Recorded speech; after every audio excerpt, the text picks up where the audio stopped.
La République française, représentée par l'icône Marianne, la mère nourricière, est comparable à une idole à qui il est associé tout un ensemble de pratiques, de rites, de dogmes, de lois, de croyances, ce qui fait de ce tout comme une religion qui relie les gens entre eux, dans la citoyenneté.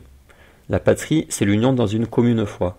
Le citoyen, c'est le croyant, et s'il est mauvais citoyen, il sera pointé du doigt par le reste de la société. Cette idole légifère et juge avec des lois forgées par les hommes, les lois de la République.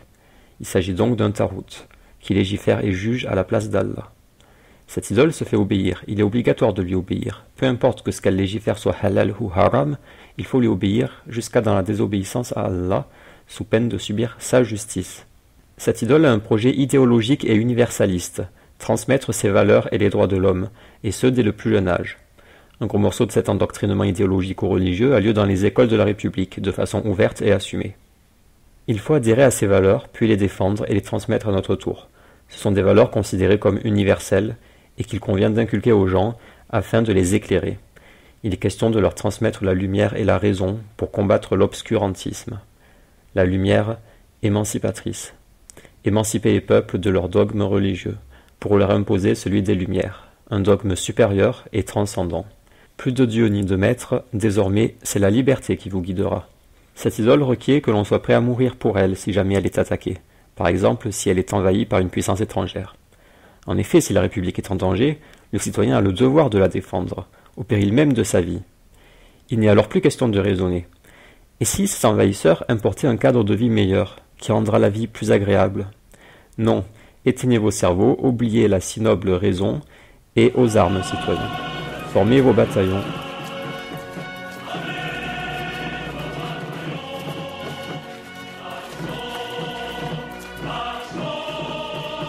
Et mourrez pour votre idole.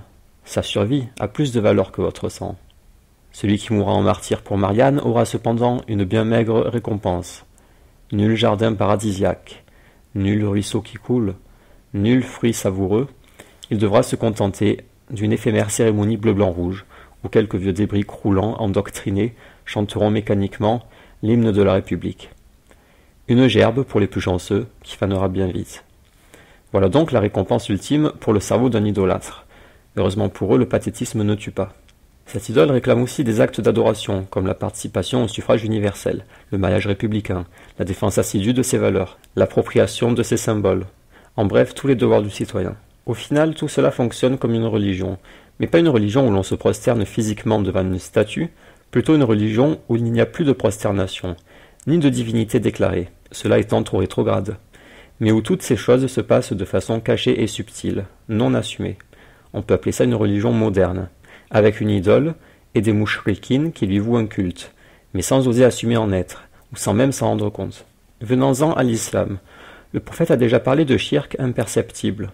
Le shirk, dans cette communauté, est encore plus imperceptible que les pas d'une fourmi noire sur une pierre noire dans une nuit sombre. Selon moi, l'adoration de cette idole république n'est pas comme une fourmi noire sur une pierre noire, mais plutôt elle crève les yeux, si tant est qu'on y médite un certain temps. Ce n'est pas une fourmi noire sur une pierre noire, c'est un éléphant rose, dans un magasin de porcelaine.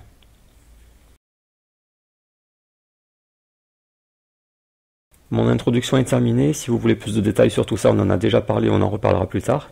Donc nous avons une idole qu'on peut aussi appeler fausse divinité ou tarout, et j'accuse Mohamed Bajrafil d'être un associateur adorateur de cette idole et soldat du diable. Voici 3 preuves. Preuve numéro 1, le vote. Mohamed Bajrafil participe aux élections. Il vote pour établir ce tarout et lui donner le pouvoir et la légitimité pour gouverner à la place d'Allah. Il n'agit pas sous la contrainte mais en toute complaisance. Il veut élire un président de la République qui jugera avec les lois forgées de la République et il met avec ses propres mains son bulletin de vote dans l'urne de façon délibérée et complaisante. Le vote étant du shirk, cela fait de lui un mouchrik. Il contribue à l'établissement d'un tarout et il adore l'idole République en lui donnant son vote qui représente son allégeance. Allégeance qu'il confesse d'ailleurs dans son livre. Mon allégeance à la République, page 91. Il confesse avoir porté allégeance à cette idole. Il s'identifie même comme étant le fils adoptif de la France, de la part d'un de tes fils adoptifs, page 146. Il dit vouloir la servir, dans le souci de servir notre pays, page 143, et qu'il veut défendre la République, ce qui fait de la République un lieu que nous devons défendre, page 99. Par son vote, il matérialise son allégeance et témoigne moralement de son adoration. Il fait donc partie des associateurs. Certains diront que le vote n'est pas du shirk. Admettons. Admettons que ce ne soit pas une chose claire, mais sujette à discussion. Nous avons donc un acte, le vote, qui est, selon beaucoup de musulmans, du shirk. Et pour d'autres, ce n'en est pas. Sachant que le shirk est le plus grave des péchés, qu'il est impardonnable sans repentir, qu'est censé faire un musulman face à cette divergence? Ira-t-il voter, sachant que c'est peut-être du shirk? Bien évidemment, par précaution, il n'ira pas voter. Donc l'excuse de la divergence n'en est pas une. Mohamed Bajrafil, lui, est allé voter, comme s'il n'avait même pas peur de commettre du shirk par erreur. Ensuite, pourquoi est-ce un soldat du diable? Parce que non content d'aller voter, il appelle les musulmans à aller voter avec lui. De cette manière, on vous appelle aujourd'hui à aller vous inscrire sur les listes de vote. Pire que ça, il a fait une fatwa et a affirmé qu'il est obligatoire d'aller voter. Allez vous inscrire. Il y a possibilité même de s'inscrire sur Internet. C'est une obligation, faites-le. À partir du moment où il ne se contente pas de pécher seul, mais qu'il appelle tous les musulmans à le faire avec lui, et qu'en plus il se sert de son statut d'imam pour impressionner les musulmans démunis de science et leur rendre le vote obligatoire, c'est une obligation, faites-le. Et qu'en plus il les menace de devoir rendre des comptes le jour du jugement s'ils ne votent pas, faites-le, sinon vous allez devoir répondre le jour du jugement du fait de n'avoir pas essayé d'empêcher quelque chose. Donc il leur fait peur avec le châtiment d'Allah et impose son opinion de pervers, et qu'en plus il dénigre, lui avec ses amis, ceux qui appellent à ne pas voter, ne serait-ce que par précaution. Dites-moi, j'ai été surpris encore qu'en 2015 on puisse encore voir des tracts rendant haram le vote. Quand il s'agit de parler de religion, moi je m'adresse aux bonnes personnes, aux connaisseurs, aux vrais, pas à ceux qui en tout cas parlent du Coran sans l'avoir jamais lu. Je m'adresse à Mohamed Bajrafil qui est ma référence, qui est la référence de beaucoup de gens. Salam alaikum cher. En les comparant à des gens farfelus qui interdiraient d'aller sur Mars. Il y en a un dernièrement qui a fait une fatwa qui est sur Internet, c'est haram d'aller sur la planète Mars. Il y a des choses où tu t'assois pour te dire mais qu'est-ce que veulent les gens? Comparaison ayant pour but de les ridiculiser. Et en les amalgamant en plus sournoisement à des khawarij qui ont assassiné une femme et un bébé. Vous venez de tuer une femme enceinte, vous l'avez émontrée, vous avez tué son enfant, vous avez tué son mari sous les yeux, et vous trouvez que ce visage de voler un mouton. C'est comme un moment à sortir. Des fois tu t'assois, tu dis mais c'est quoi la logique là derrière? Il n'y a rien. Donc vous entendez les gens qui vous disent n'allez pas voter, c'est haram, mais derrière il y a quoi? Rien du tout, c'est du vide. Et bien, comprenez, allez voter. Sans jamais prendre la peine de citer leurs arguments fidèlement. Et le pire, c'est que ces arguments à lui sont tous bidons, on l'a déjà vu, ce n'est que de la manipulation.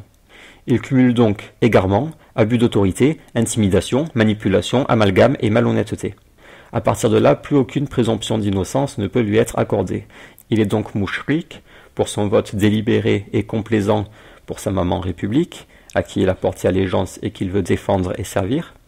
Et il est soldat du diable parce qu'il appelle les musulmans à faire du shirk avec lui en rendant le vote obligatoire et parce qu'il a épuisé sa présomption d'innocence. N'as-tu pas vu ceux qui prétendent croire à ce qu'on a fait descendre vers toi et à ce qu'on a fait descendre avant toi? Ils veulent prendre pour juge sa route, alors que c'est en lui qu'on leur a commandé de ne pas croire. Mais le diable veut les égarer très loin dans l'égarement. Sourate 4, verset 60. Bajrafil ne se contente pas de prendre pour juge le tarout. Il établit lui-même le tarout de ses propres mains. Il établit Marianne sur le trône. Il lui jure fidélité par son allégeance et veut consacrer sa vie à la défendre et la servir. Il est donc égaré, et comme il combat pour égarer les autres avec lui, il est par conséquent un soldat du diable. Parmi les nombreux autres versets concernant le shirk, nous avons le verset 31 de la sourate 9. Ils ont pris leurs rabbins et leurs moines ainsi que le Christ, fils de Marie, comme Seigneur en dehors d'Allah. Donc dans notre cas, il s'agit de la République. Alors qu'on ne leur a commandé que d'adorer un Dieu unique. Pas de divinité à part lui, gloire à lui, il est au-dessus de ce qui lui associe. Un compagnon a fait la remarque au prophète comme quoi, certes, ils suivent leurs rabbins et moines, mais ils ne lui vouent pas d'adoration à strictement parler.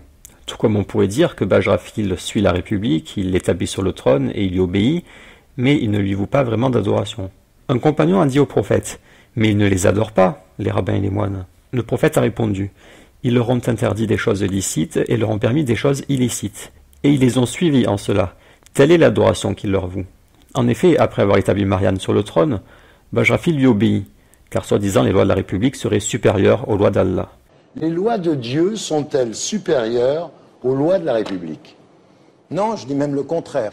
Dans le tafsir attribué à Ibn Abbas, il est dit « Ils ont pris des seigneurs en dehors d'Allah » signifie qu'ils leur obéissent dans des actes de désobéissance à Allah. Effectivement, si la République interdit de prier au travail, alors qu'il est illicite de manquer la prière pour une telle raison absurde, Bajrafil appellera à rattraper les prières le soir chez soi. Il n'appellera ni à quitter la France, ni à quitter le travail, ni à désobéir, il appellera à obéir à cette fausse divinité dans la désobéissance à Allah. Si la République interdit le port du voile, il n'appellera ni à quitter la France, ni à rester chez soi, ni à désobéir, mais à obéir dans la désobéissance à Allah. C'est ce que le prophète a appelé de l'adoration. Ils leur ont interdit des choses licites, et ils les ont suivis en cela. Telle est l'adoration qu'ils leur vouent. Et Bajrafil ne s'arrête pas là. Il appelle à se placer dans cette situation de shirk, à aimer cette situation, s'y complaire, et à y rester éternellement. Je suis pleinement chez moi, et que rien ne peut me bouger d'ici. Ce n'est pas pour une histoire de 10 ans, on y est pour toujours. Preuve numéro 2, page 96 de son livre, il dit « Une acceptation joyeuse de l'appartenance à la République laïque n'est pas un renoncement, c'est un épanouissement de notre foi. » Lorsqu'il dit l'acceptation joyeuse de l'appartenance à la République laïque, il s'agit d'adoration envers cette idole, puisqu'il lui appartient et qu'il l'accepte joyeusement. Il n'est donc plus dans la contrainte et la passivité, mais dans la complaisance et l'action. En gros, j'accuse d'adorer cette idole. Et que répond-il ici? Une acceptation joyeuse de l'appartenance à la République laïque, donc on pourrait remplacer ça par « on adore la République laïque », n'est pas un renoncement, mais un épanouissement de notre foi. Donc il nous dit on adore la République laïque, mais ça nous épanouit dans notre foi. Et ce qui est frappant, c'est qu'il utilise là précisément la même rhétorique dont se servent les mouchrikines dans le Coran. Sourate 39, verset 3, c'est à Allah qu'appartient la religion pure, tandis que ceux qui prennent des protecteurs en dehors de lui disent « Nous ne les adorons que pour qu'ils nous rapprochent davantage d'Allah ». Bajrafil, dans son livre, nous dit « L'acceptation joyeuse de l'appartenance à la République laïque, donc l'adoration de cette idole, est un épanouissement de notre foi. » Les mouchrikines dans le Coran disent « Nous ne les adorons que pour qu'ils nous rapprochent davantage d'Allah ». C'est exactement la même chose. Bajrafil dit que ça l'épanouit dans sa foi, les mouchrikines disent que ça les rapproche de Dieu. C'est la même rhétorique. Ceci est la preuve numéro 2. C'est que dans son adoration non assumée, il se justifie de la même façon que le font les mouchrikines, en disant que ça l'épanouit dans sa foi, tout comme les mouchrikines disent que ça les rapproche de Dieu. Et pourquoi est-il un soldat du diable? Car encore une fois, il appelle les musulmans à adorer cette idole avec lui en leur mentant, en les trompant, en leur faisant croire que l'islam est laïque, que le musulman est par définition laïque, qu'il faut mourir pour sa patrie, etc. Et systématiquement à coups de mensonges et manipulations. Donc plus de présomption d'innocence. Passons à la preuve numéro 3. Nous avons constitué une première ébauche de la religion républicaine. Je vous renvoie pour ceux qui ne l'ont pas vu à ma vidéo « Tissons la toile de l'idole république ». Cette religion comporte notamment les mots-clés suivants. République, loi de la République, code pénal, civil, liberté, égalité, fraternité, laïcité, démocratie, citoyenneté, tolérance, vivre ensemble, patrie, indivisibilité. On pourrait ajouter le martyr pour la République, mourir pour la République. Chacun de ces mots-clés s'oppose à un mot-clé de la religion islamique, dont je vous dresse la liste à droite, et dont on reparlera dans d'autres vidéos. Par exemple, les lois de la République s'opposent aux lois d'Allah. Le code pénal s'oppose à la charia. La liberté s'oppose au principe de soumission. Nous avons donc un chemin de droite, c'est le sentier Fisabilillah. Le musulman doit combattre sur le chemin de droite. Et nous avons à gauche le chemin de la République, c'est le sentier du Tarout. Et quiconque combat sur ce sentier est un mouchrik. Et quiconque meurt sur ce sentier meurt mécréant.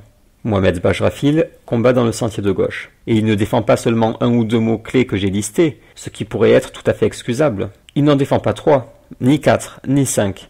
Il défend l'intégralité de ces mots-clés. Et mieux que ça, il les défend de façon acharnée et sans répit, allant jusqu'à confesser son allégeance à ce tarout pour exprimer son adoration publiquement. En combattant dans le sentier de gauche de façon flagrante, assumée et acharnée, il est donc mouchrik. Pourquoi est-il un soldat du diable? Sourate 4, verset 76. Les croyants combattent dans le sentier d'Allah, et ceux qui ne croient pas combattent dans le sentier du Tarout. Eh bien, combattez les alliés du diable, car la ruse du diable est certes faible. Ce verset explique que les mécréants combattent dans le sentier du Tarout. C'est bien le mot Tarout en arabe. C'est précisément le cas de Mohamed Bajrafil, qui combat dans le sentier de la République. Ce verset prouve, à condition que la République soit bien un Tarout, mais je pense que c'est clair pour tout le monde, et si ça ne l'est pas, on en rediscutera. Ce verset prouve que Bajrafil est un allié du diable. Et pire que ça, il ne se contente pas de combattre dans le sentier de la République, il combat contre le sentier d'Allah, car chacun des mots-clés que je vous ai listés à droite, Mohamed Bajrafil les combat de façon constante et obsessionnelle, et systématiquement à coups de mensonges et manipulations. Forcément, puisqu'on ne peut combattre la vérité sans le mensonge, il est forcé de mentir, c'est pour cela que systématiquement, lorsqu'il combat contre le sentier d'Allah, il ment. Pour ceux qui n'ont pas vu mes vidéos, on a déjà tout démontré, mais je tâcherai de tout redémontrer de façon plus claire et complète plus tard. Nous verrons, mot-clé par mot-clé, que Bajrafil combat dans le sentier de gauche et contre le chemin de droite. Ce qui fait bel et bien de lui un soldat du diable. En conclusion, nous allons récapituler les 3 preuves. Preuve numéro 1, le vote. Mohamed Bajrafil vote et a fait une fatwa dans ses propres intérêts, puisqu'il a porté allégeance à la République, rendant le vote obligatoire. Il est allé jusqu'à user de la menace du châtiment divin pour obliger les musulmans naïfs à voter. Quant aux musulmans qui disent de ne pas voter et apportent des arguments, il n'a cité aucun de leurs arguments, et il s'est contenté de les amalgamer à des musulmans totalement farfelus et à des khawarij assassins. Quant aux arguments qu'il a apportés lui, ils contiennent tous des manipulations flagrantes, voire ridicules.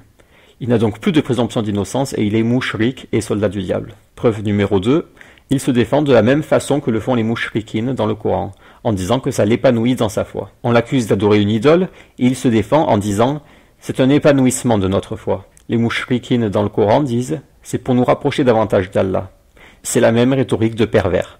Et preuve numéro 3, il combat intégralement et de façon acharnée dans le sentier de gauche, le sentier du Tarout, tout en combattant contre le sentier de droite, et cela sur chacun des points que j'ai listés. Les croyants combattent dans le sentier d'Allah, et ceux qui ne croient pas combattent dans le sentier du Tarout. Eh bien, combattez les alliés du diable, car la ruse du diable est certes faible. En effet, la ruse du diable est faible. Comme vous avez pu le constater, sa ruse a été mise en déroute. En conclusion, nous renouvelons notre demande à Mohamed Bajrafil. Monsieur Bajrafil, veuillez vous repentir dans les plus brefs délais et cesser la commercialisation de votre livre Islam de France l'an 1, qui est une incitation à l'apostasie, une déclaration d'apostasie flagrante et une ruse du diable évidente. Vous avez sans doute écrit ce livre en étant possédé par le shaitan. Alors libérez-vous de cette emprise, faites une retraite spirituelle, un djihad an-nafs, ce que vous voulez, et repentez-vous publiquement. Si vous pensez que je me trompe et que la République n'est pas assimilable à une idole, vous pouvez me contacter par messagerie privée YouTube ou à l'adresse mail suivante. Vous pouvez aussi faire une vidéo pour répondre à mes accusations. Si vous parvenez à prouver que j'ai tort, que la République est réellement une chose que le musulman doit chérir et servir, qu'il doit se sentir lui appartenir, qu'il doit lui porter allégeance, et que vous êtes un pieux musulman qui combat fis-sabilillah, alors, après m'être rendu compte, m'être trompé, je supprimerai mes vidéos vous concernant et présenterai mes excuses. Je vous laisse avec quelques versets que je vous invite à méditer. Sourate 29, verset 41, ceux qui ont pris les protecteurs en dehors d'Allah ressemblent à l'araignée qui s'est donné maison.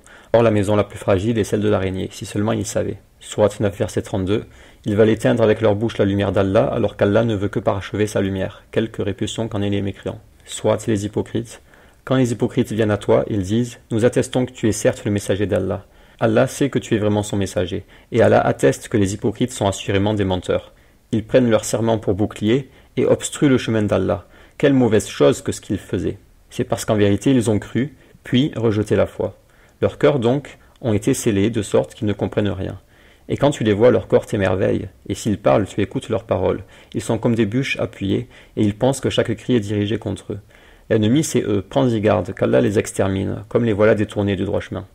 Et quand on leur dit « Venez que le messager d'Allah implore le pardon pour vous », ils détournent leur tête, et tu les vois se détourner tandis qu'ils s'enflent d'orgueil. C'est égal pour eux que tu implores le pardon pour eux ou que tu ne le fasses pas. Allah ne leur pardonnera jamais car Allah ne guide pas les gens pervers.